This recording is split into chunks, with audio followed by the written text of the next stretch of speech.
பேர் முஸ்தபாங்க பேர். பெருந்துறையிலேருந்து வர்றேங்க. பேர் முஸ்தபாங்க பேர்.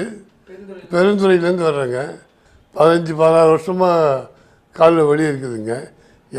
நிறைய இடங்களில் வந்து ட்ரீட்மெண்ட்டுக்காக போய் ட்ரீட்மெண்ட் எடுத்துகிட்டு இருக்குதுங்க. இது எங்கே போனாலும் கொஞ்சம் நல்லா இருக்குது, அப்புறம் மறுபடியும் வருதுங்க.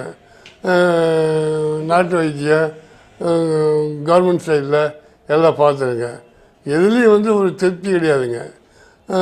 இப்போ இங்கே வந்து இப்போ 6 மாதமாக வந்து பார்த்துட்ருக்கேனுங்க ஆர்ஜிஎம்மில். பார்த்த பிறகு வழியே நின்று போச்சு கம்ப்ளீட்டாக. இங்கே வர்றதுக்கு முன்னாடி ஸ்டிக் ஊடி தான் வருவேன். இப்போ வந்து ஸ்டிக்கு அவாய்ட் பண்ணிவிட்டு டேரெக்டாக நடந்து வரணுங்க. ஆனால் ஒருத்தர் பிடிச்சிக்கணும், கூட ஒருத்தர் வரணும், துணையெல்லாம் வர முடியாதுங்க.